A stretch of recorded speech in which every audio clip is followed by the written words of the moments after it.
This is the SuperSport Schools podcast, bringing you stories of our future stars, powered by Spur Steak Ranchers.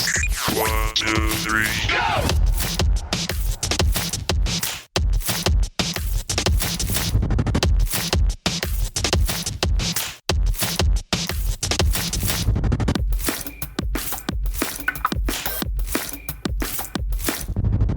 On the 24th of February 2023, the Women's Proteas became the first South African cricket team to make it to a World Cup final.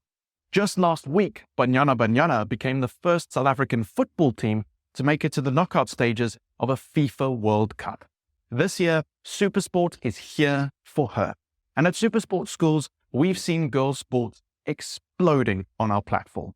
More teams, more players, and more exposure. Things are changing from the top down. Hello and welcome to another episode of the SuperSport Schools podcast, brought to you by Spur. My name is Alex White and I'm walking in the adidas headquarters here in Cape Town. In today's episode, Tim and I chat with Kate Woods. She played 181 hockey tests for South Africa, went to 3 Olympic Games, and is the Senior Brand Director for Adidas South Africa. We chat about women's and girls' sports in this, our Women's Day special. Enjoy. What is it that you would say to people who are meeting you for the first time? Kate Woods, passionate sportswoman, mother of 3 boys going straight to heaven. Love the outdoors, travel, wine, friends and family, and very proudly South African. That's what we love to hear. Proudly South African, family orientated. That's wonderful. So to dive in, we first want to hear, what's your sports history like? Where did it all begin? Because we know where you are now, and obviously we're here as well, but where it began for you? What a question and what a long story. An amazing one. I think I was born into a family that are sport mad. My dad was a cricketer. My mum played a lot of squash and tennis. I have 3 brothers. And one of them, Benji, went on to be a professional cricketer as well. So I think throughout my whole life, I was just on the side of a sports field of some sort, probably the ball being thrown around as well amongst my brothers at one point. But yeah, so I think I was just born into a sport mad world. And growing up at school, I played all sports. I just loved to play. So I tried everything and played as many sports as I possibly could. But I do think early on, hockey captured my heart. And when you're passionate about something, you just want to do it more and more and more. And so I started playing at the Natal Hockey Academy. I grew up in Durban and joined a club. And so after school, it was as much as I possibly could do in the hockey world. And so went to Durban Girls College and just my love for hockey grew. And went off to Stellenbosch University after that. And that's where I met my husband today, Duncan Woods. And yeah, sport has just continued to follow us wherever we went. But as a youngster, I think a teenager, I knew how desperately bad I wanted to play for my country. And I put a sign up on my cupboard that said Athens 2004. And it was this Olympic dream that I used to wake up to and see every single day. And it reminded me of my passion and of my dreams.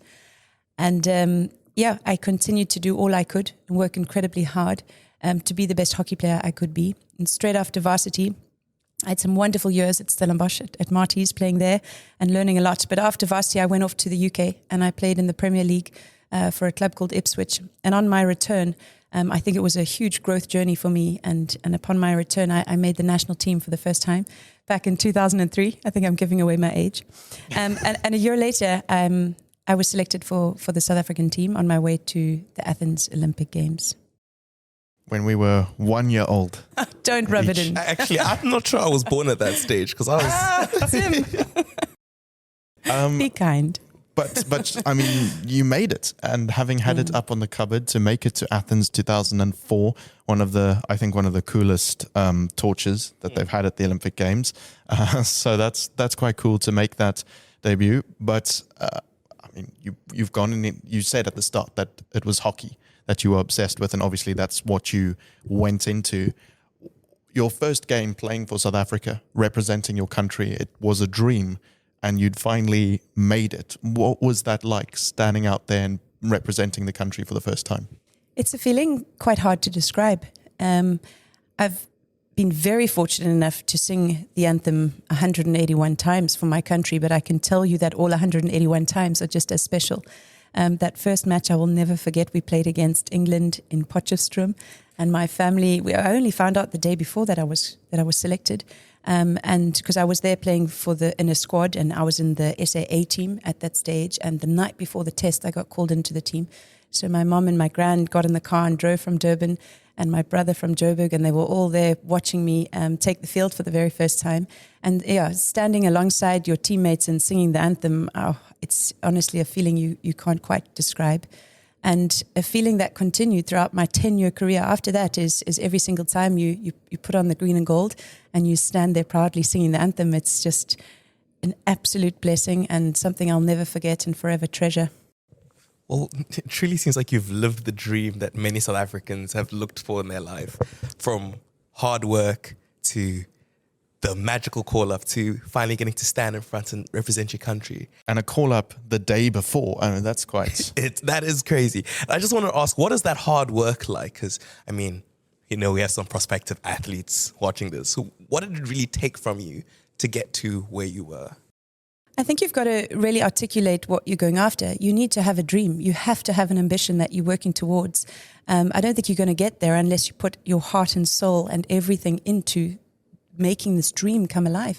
But it's not just plain sailing, and it's not just, sometimes there's setbacks, sometimes they're failures, sometimes, you've got to deal with a lot of setbacks, and it's about the resilience and the courage to keep going. So I think, the training gets tough, it gets relentless, and you've got to find it in you to just keep going if you want it badly enough.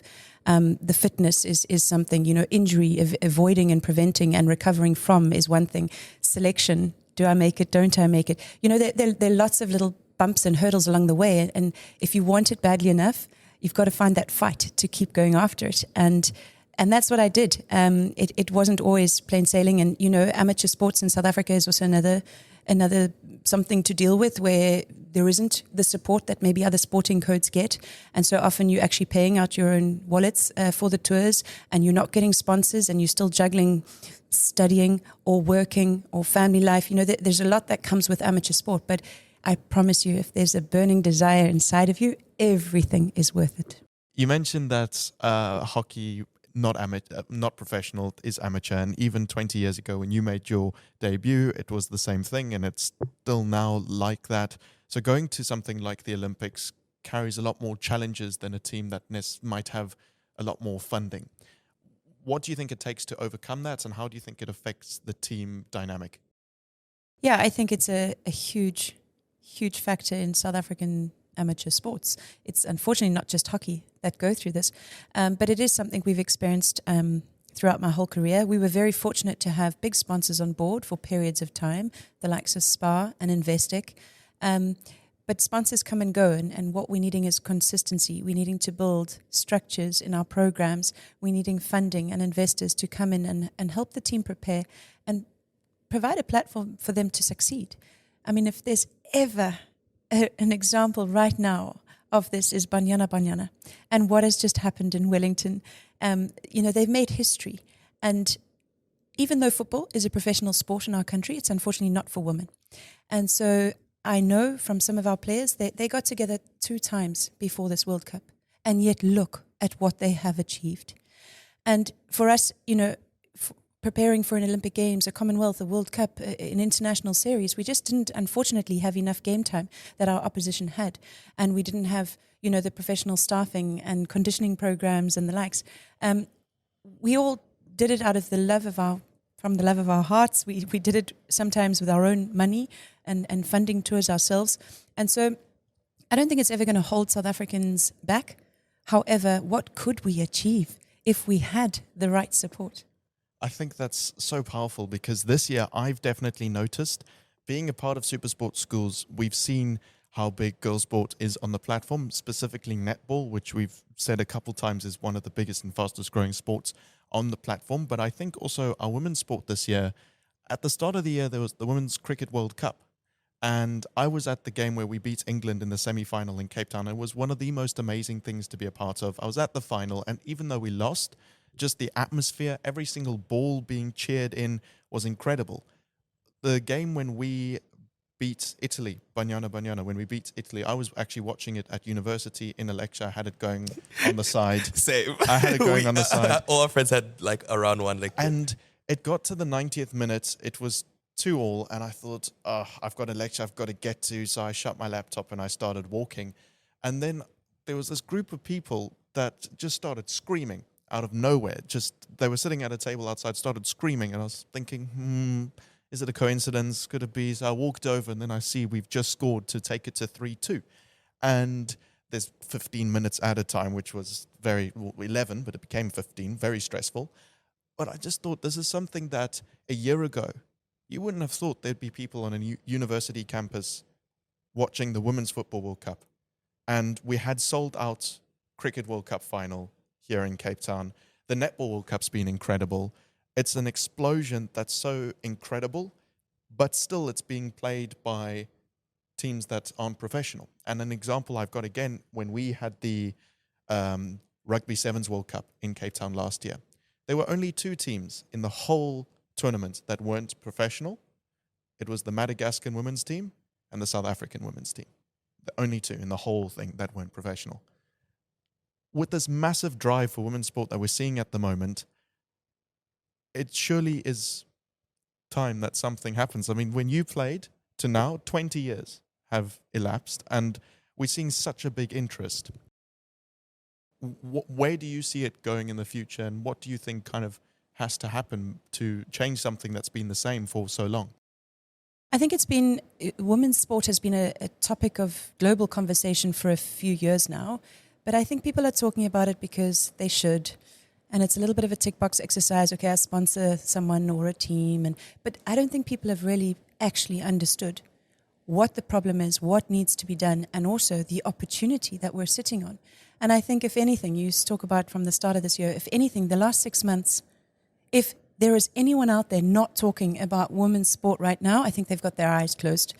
It has been absolutely incredible to see our female athletes dominate on a global world level.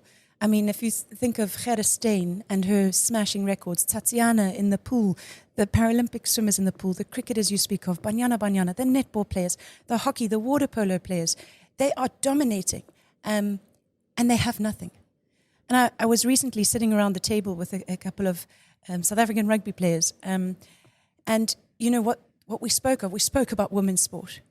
And what was being said is that, you know, men often, and I speak on behalf of the professional men's sports, but often they either are playing for the paycheck or they are playing for the adrenaline, for the crowds, for the fame, you know, being loved and known. Women are playing for neither.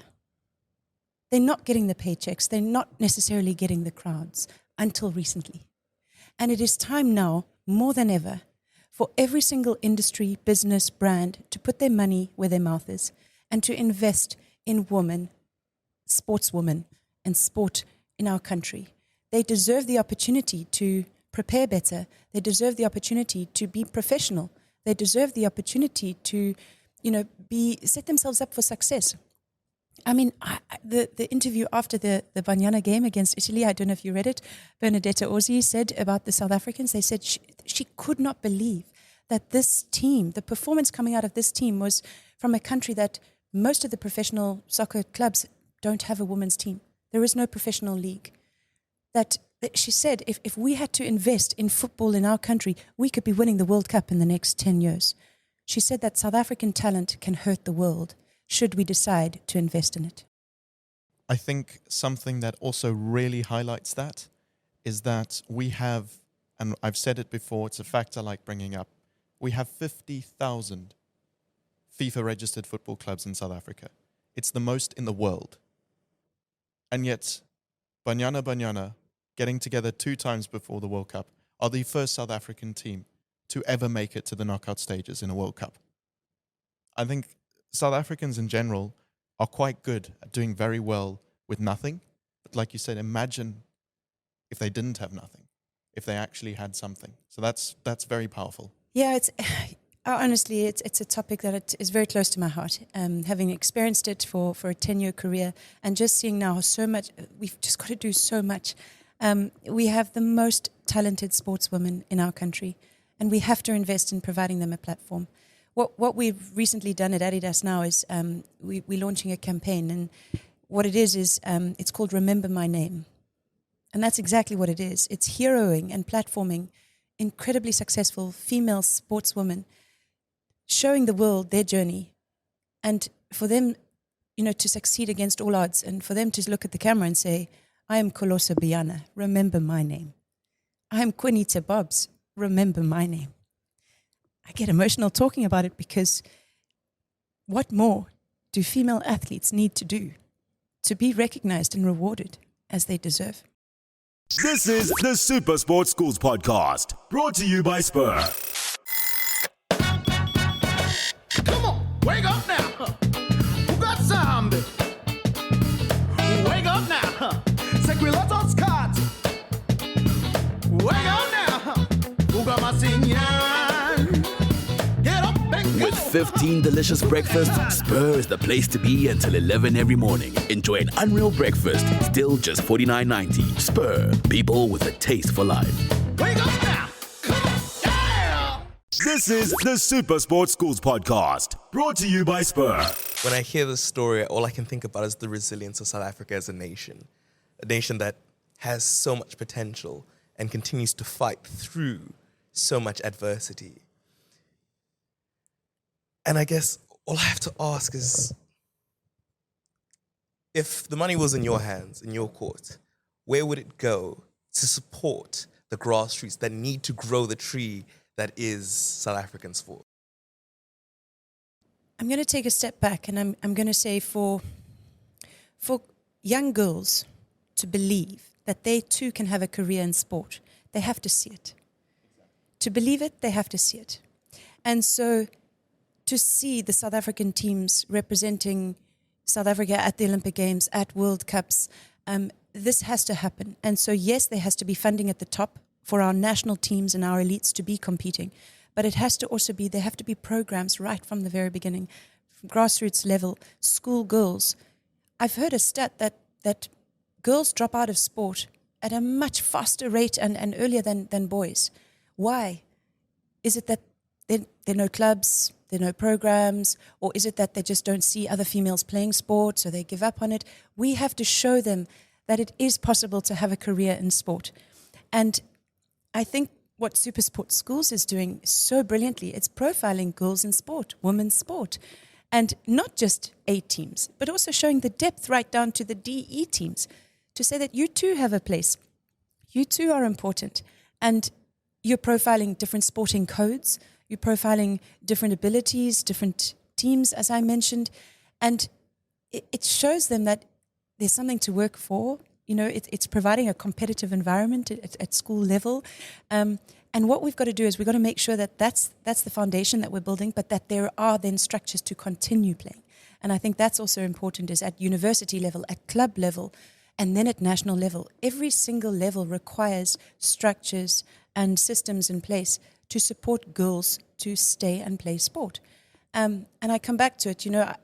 I had a lot of role models in that the South African team went to some of the Olympic Games, and that's what made me believe that I can play for South Africa and that I too can go to the Olympic Games. But if we don't send our teams to these competitions, it kills the dream for so many youngsters today. They need to see it to believe it. And so I wish, Tim, back to your question, I had a pot of money that I could invest at every single level. I think every single level is important. And that's why it's not going to take one company, one brand, one association to act. Absolutely every single one of us in South Africa have a job to do to support women in sport. The belief, seeing the role models, I think one example of a sport that we're seeing that in right now that has also a fairly good school level league, and with SuperSport Schools we're seeing that as well, is netball. That game against New Zealand, even though it was a draw, it was one of the most amazing sporting moments I've seen this year.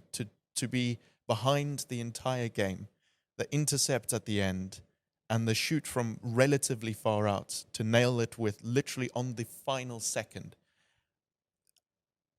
I've heard from people who never watched netball in their life, but they watched that game either because someone in the household was watching it who's played netball, or because they were out somewhere and it was on the screens, and they too saying that it was incredible. The fans that we've seen going to the World Cup, lots of girls from across Cape Town and across South Africa are here. They're watching the game. They're watching it on TV.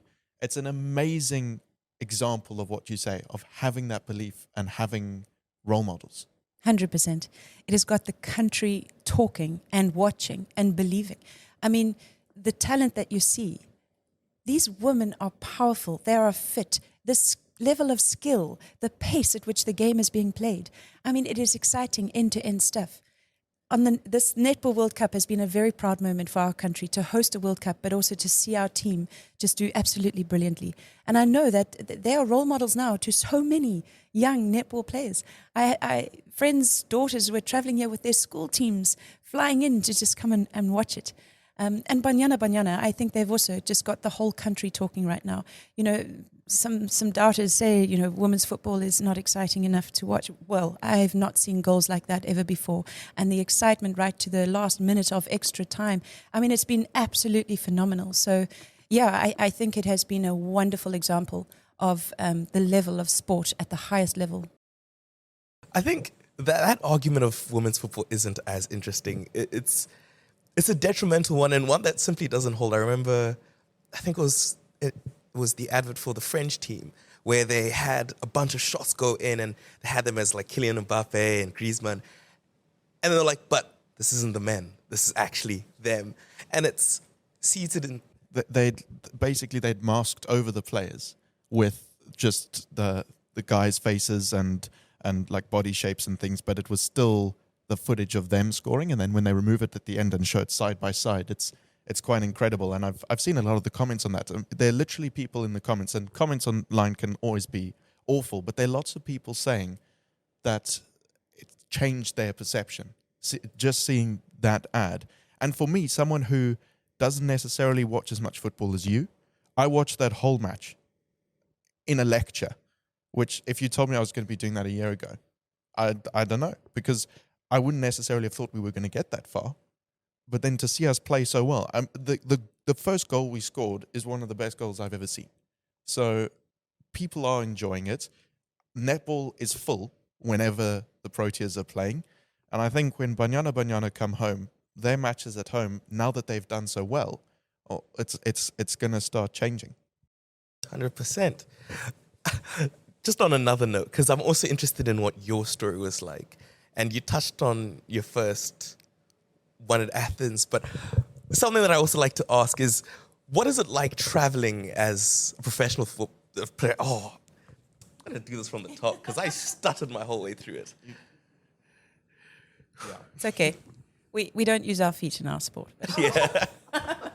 On another note, I just wanted to touch on your story because we've seen the story of so many others. Banyana of our netball team. But you were a hockey player for our nation. And I want to hear what that story was like, traveling with a team, playing your first Olympics at Athens. Oh, what a 10-year journey that I had. It's honestly incredible, the opportunities that sport have afforded me. It's indescribable, really. And I think, I spoke earlier about having a dream, having a goal, and that was always important. So even when you made it to the top, you can't rest there. There are more goals, and you've got to reset your ambitions. And so for me, Athens I was a bit like Bambi in the headlights, arriving 1 year into the team and competing at the Olympic Games. But then the next year, there were new goals. There was a World Cup. There was a Commonwealth Games to work towards. I wanted to work towards the starting lineup and not sitting on the bench. I wanted to be a specialist in the short corner setup. So there's so many things to continually work towards. And I did that for the next 10 years. Every single year was a new goal. And we got to travel the world with a quality bunch of people, friends, teammates, and, experience these worldly experiences, different cultures. learning how to deal with a lot of things. You know, we had to continually keep ourselves committed, disciplined. You know, we had to be out of our comfort zone a lot of the time. Juggling. In my later career, I was already working. Adidas afforded me an amazing opportunity. They sponsored me, but then they said, come and work for us. And so at one point in time, I had a full-time career as well as preparing for the next Olympic Games. And later on in life, I also I got married and I had my first son. And I still wasn't done. I still wanted to be back in the team playing. But of course, this was a serious juggling act. For me, it wasn't an either-or conversation. I wanted to be a sportswoman and a career woman, and I wanted to have my own family. And that came with a lot of sacrifice, a lot of support, but it was possible. And honestly, the experiences of traveling with the team around the world was amazing. And my little son in my last year of playing got to travel with me. The coach was amazing, Giles Bonnet and Investec, and they allowed my son and my mum, or my son and my husband, to travel with me to be there, so it wasn't too many weeks away. I bathed him in the Olympic Village. He was in the stands watching me in London. And yeah, it's just, I owe everything to the sporting career that I had. It was truly amazing. And I often say that all of these lessons I learned, being a part of the South African women's hockey team, have shaped me into who I am today as a career woman. Every single lesson that I've learned and I carry today was learned on the sports field. The role of being in a team, you know, understanding my role within the team, handling the setbacks, handling pressure, handling feedback, just winning together, losing together, focusing on what you can control, being not afraid to step out of your comfort zone. You know, when it came later on in life and we were approached to move overseas with Adidas, you know, just not being afraid to just step out of the comfort zone and follow dreams. Everything I learned on the sports field. It's amazing, and there are a couple of things I want to dive into with that. Firstly, you mentioned up to 2012, so that's 3 Olympics. Correct. 3 Olympics. I do things in threes. Which is amazing, and now that you're still able to work in sports and be involved in the way that you are and making a difference in the way that you are is incredible. So I think before I go on to a slightly different way of looking at it, just what you're doing now and how you're involved in sport. Tell us a little bit about that.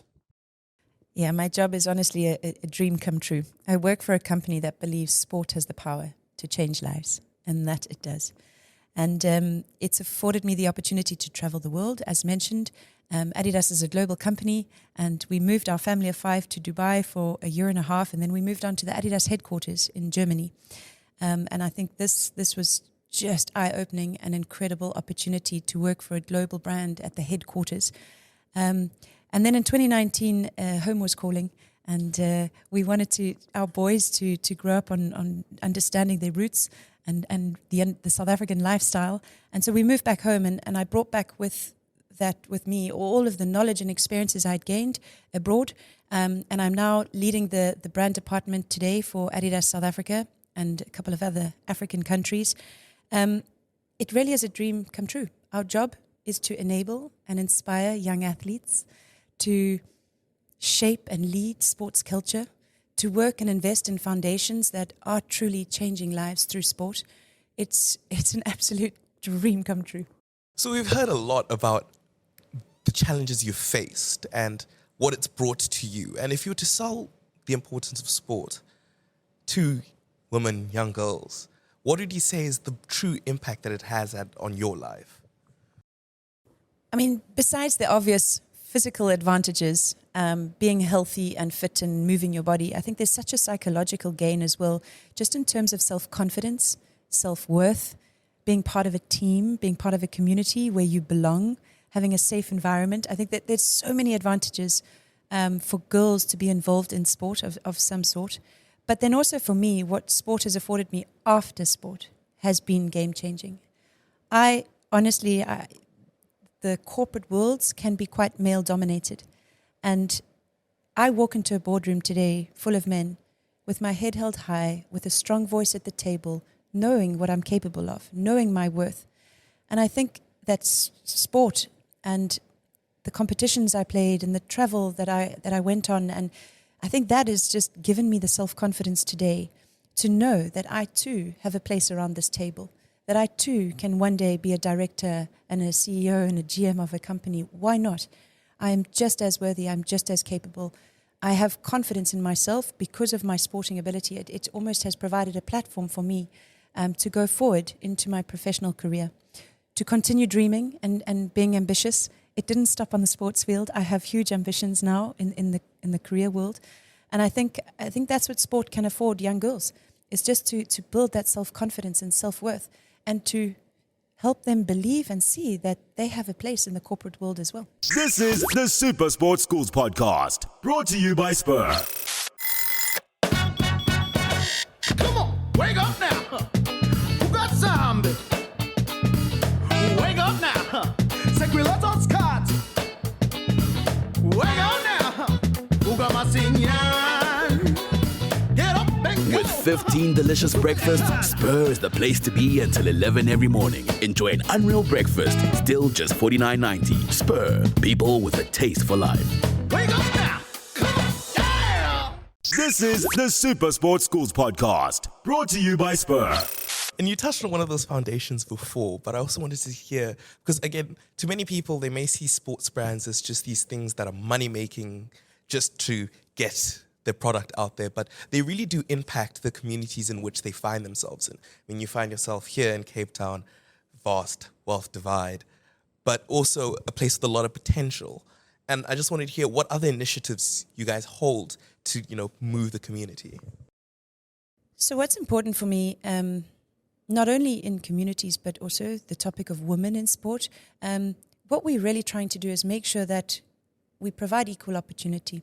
So when we look at who we invest in, be it in individuals and teams and communities, we want to make sure it's equal. And so challenging my team to make sure that when we sign an athlete, we're signing men and women in equal measure. And it's not just the quantity, it's also in the value that we reward them with, be it in retainers and bonuses. We want to make sure that we're investing in women as just as equal as we are in men. And then it's not just about the top, it's about those grassroots and those foundations. And it's about the people that actually don't have access to sport. How do we provide access? And how do we then enable it through kit and product? And so we work very closely with two foundations, the Kulisi Foundation, with the Kulisi family that we're very close to.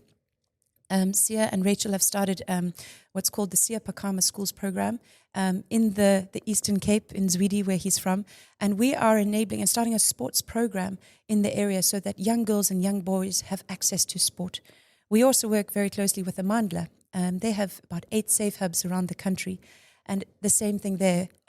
We provide access to sport and we equip the coaches and the youngsters. So we're just trying to make sport a big part of their lives, which is obviously a vehicle to teach them life lessons, but it's also a safe space for them to not be out on the streets in the afternoons, but rather be playing sport together and hopefully, enabling them to break the system and get out, and maybe sport can provide them with more opportunities. And one of the ways I think we're seeing the system being broken a bit is with this introduction of SuperSport Schools over the past couple of years, where people from all across the country are getting exposure that they might not have got before. Scouts don't have to go to matches they otherwise might have, and even coaches don't have to be told about a player. They can actually see a player online. What sort of impact do you think SuperSport Schools is having, and particularly on girls' sports at the moment? It's revolutionary, honestly. It's absolutely incredible to have all this live school sport action at your fingertips. For me, it is going to change South African sport in the future.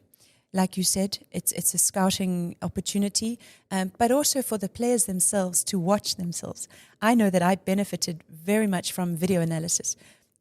When I look at myself and I'm not marking my player and she leads behind me and she scores, the video doesn't lie. So when I see it, I'm then able to understand what I did wrong, what I need to watch out for, and then I correct it. And it helps me be a stronger player.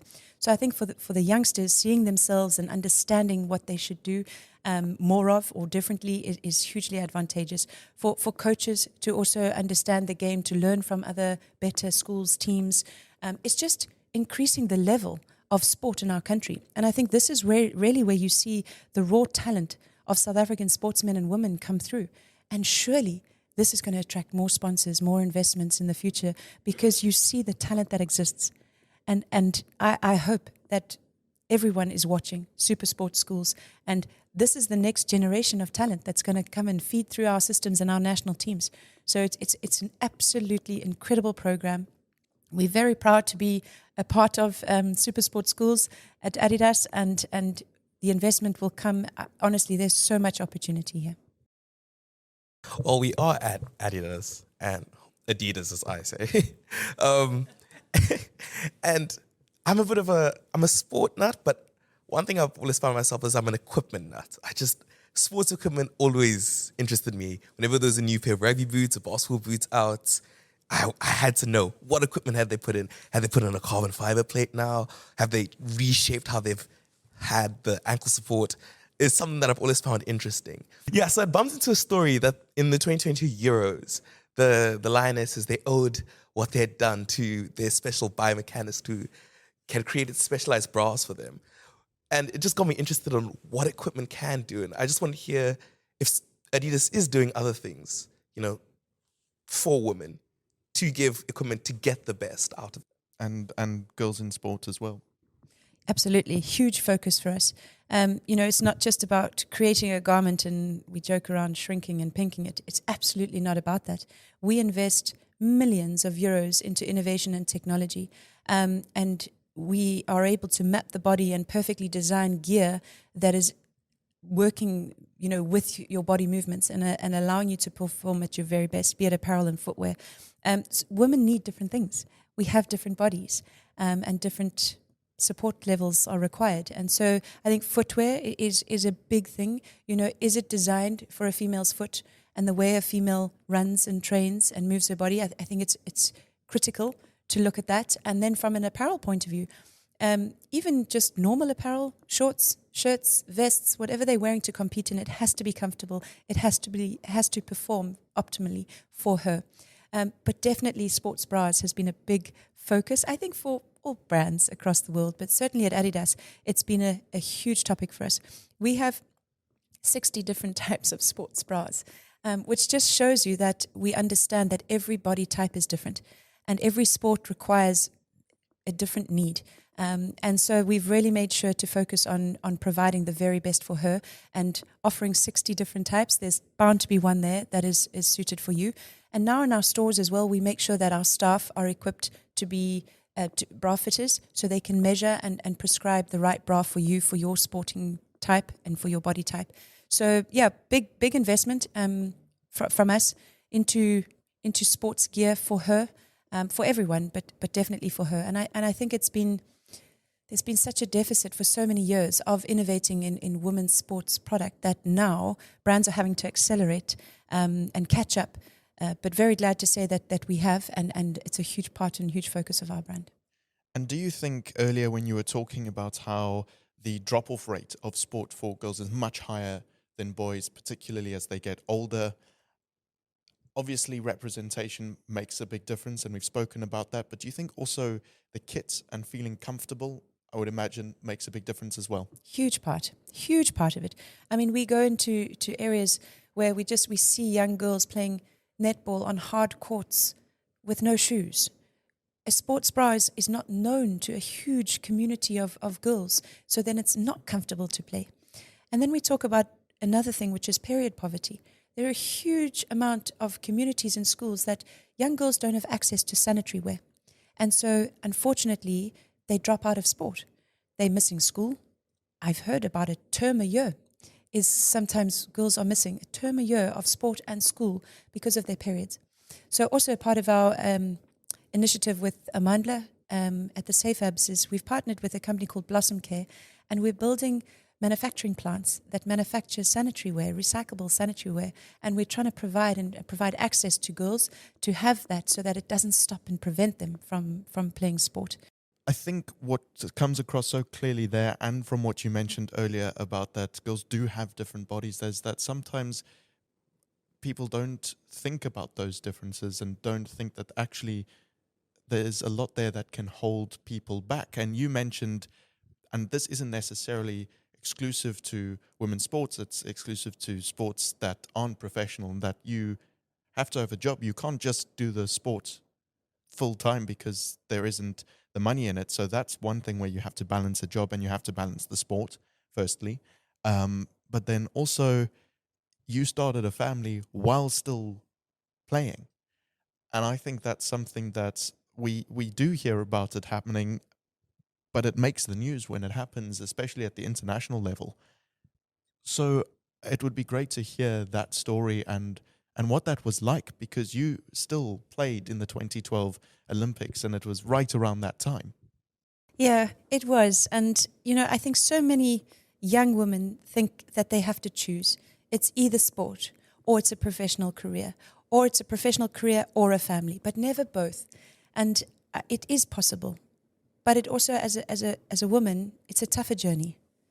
And I think that's why, when a woman when she has kids and maybe a job and playing sport, it's spoken of because it's rare. Whereas I think most of our national sportsmen probably have families as well, but it's not spoken of, because that's the woman's role. And I think it's breaking stereotypes and pioneering new ground, but it is all possible. It was tough, I must say. It was tough to juggle all three, but it was possible with the right support structures and the right people around that recognize that and help to make it happen. So, yeah, I mentioned I fell pregnant and so obviously took a pause, but I didn't retire.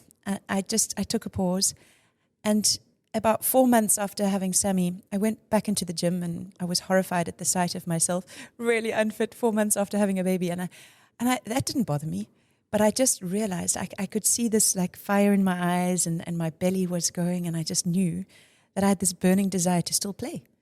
I realized I wasn't done. I had more to give on the field. And so I thought, well, let me just think about this for a little bit longer. And a month or two later, Giles called me and he said, "We want you back in the team." And I was like, "I'm not sure this is possible, Giles. I'm working and I have a young son. How is this possible? We're a year out from the Olympic Games." And he said, we're gonna do it. We're gonna make it happen. And so what we did is we focused on quality over quantity. I wasn't able to travel as much as the team, but I had a personal trainer. John O'Menkes was my trainer, and he looked after me 4 times a week. I was with him. So he took care of all of my fitness and conditioning needs to make sure I was as fit as ever. I actually was the fittest I'd ever been at the London 2012 Games. And it was sheer quality over quantity. I played every single minute of that tournament, barring 5, because I got a yellow card. But it was truly remarkable to look back. That year was crazy for me. I mean, I used to wake up really early in the morning to get some fitness in, come home, see my son, get off to work, leave work a little bit earlier to get onto the turf. It was just managing what I needed to and focusing on the quality, as I mentioned. And looking back now, it was like this 12-month period of my life that I think I will forever be proud of. And it's a time that I always go back and remind myself what I'm truly capable of. And when I doubt myself and think it's not possible, I remember that time, and it gives me strength. It gives me confidence to know that I can do it. I've been capable before of so much, and yeah, it gives me confidence. And I hope it also sets an example to other young women to come that it is all possible to have a family and to still play and to manage a career. Not easy, as I said, but possible. And yeah, I think today, with the focus and emphasis on women in sport, I think new ground is being broken to make it possible for her. And I hope that will continue. And we've spoken about how you're involved in sport now through Adidas and making such an incredible difference. But are you still staying active and involved? Do you still play? I do. When we lived in Germany, I thought, well, I must dust off the boots and pick up the stick again and play, because obviously it's such a big hockey playing nation. And so I joined a team in Germany, not in the Bundesliga, in our Bavaria league. And I was, I think, double the age of any of the other girls in the team. I was the granny in the team, but it was so wonderful to play competitively again. All the team talks and video analysis were in German. I couldn't understand a word. I just said to the coach, just draw an arrow which direction we're playing so I could see if we were attacking or defending. But that's kind of like brought back the passion again, and I loved it. And then when we moved back here, unfortunately, it was COVID. So a year or two later, when COVID passed by and leagues started again and training, I joined my old club. And I'm playing Masters now, Western Province Masters, and we have a World Cup next year coming to Cape Town. It's the World Cup for my age group in Masters, so I hope to be back. Unfortunately, at the start of this year, I was playing my first match and I snapped my Achilles, which is not a nice injury. I think it's better to break a bone than do that. But when I'm ready, I'll be back on that pitch for sure. Ow. Yeah, no, the worst I've ever gotten is like a sprain, and even that I complained through. I can't imagine what it's like to check. Just gone. But and it's as they say, you know, the gun goes off. That's exactly what it is. I was playing at the back and I just heard this loud pop and I looked at my right half. I said, "Did you just hit me?" I didn't know what that sound was or what had just happened. And then you felt it. I did, and it's a long injury, 9 months or so. This is the SuperSport Schools podcast, brought to you by Spur. Come on, wake up now. Who got zombie? Wake up now. Sequilatos cat. Wake up now. Who got my sign? Get up and go. With 15 delicious breakfasts, Spur is the place to be until 11 every morning. Enjoy an unreal breakfast, still just $49.90. Spur, people with a taste for life. Wake up now. Come on. Yeah. This is the SuperSport Schools podcast, brought to you by Spur. I do remember actually watching some Masters hockey. I was cycling to the courts at Western Province Cricket Club, and it was Masters. I don't know what it was, but I remember sitting down to an old man, and I was like, "Well, what's going on here?" Like, "Oh yeah, it's a Masters hockey game." And even there, you just see the passion of these people just swinging the ball throughout and playing with a smile on their face. It really brings light to how close and loving that hockey community that you guys have is. It's incredible to see that it's a sport that obviously will be forever in their hearts. Not just hockey, many sporting codes, but to see the 70, 80-year-olds still out there playing, it's amazing. Incredible. You would struggle to be 70 or 80 and playing rugby, so I think that is something that's true. Yeah, I not think necessarily all sports. I think I'm trying to maximize my years now, so that once my hip goes, then I'm done. But one thing I did actually want to touch on is you have traveled. You've played in leagues overseas, and I know hockey in Europe is big. I mean, at our old school, every 4 years they had a trip to the Netherlands, and they would play clubs there. What is it like playing hockey overseas? Is there a difference in the style, the culture? Yeah, sure. I mean, I think what's amazing is it doesn't have to be at an international, national level. Even the club structures, they are so strong. So when you're playing leagues in Europe, you've got a tough match every single weekend. So that also just raises the level of your game so much. I think what I love the most about traveling to playing in Buenos Aires, Argentina, or in New Delhi in India, or even in Amsterdam and Holland, I mean, the crowds that come out to support, this is what we don't get here. And so it was really, really amazing. I mean, we had to be escorted to the field, all the young fans waiting for your signatures, crowds full in the stands and cheering and shouting. That was special. Of course, you get it at the World Cups and Olympic Games, but just for an international series, hockey is religion there. It's like rugby or football for us here. So that was amazing to experience playing abroad.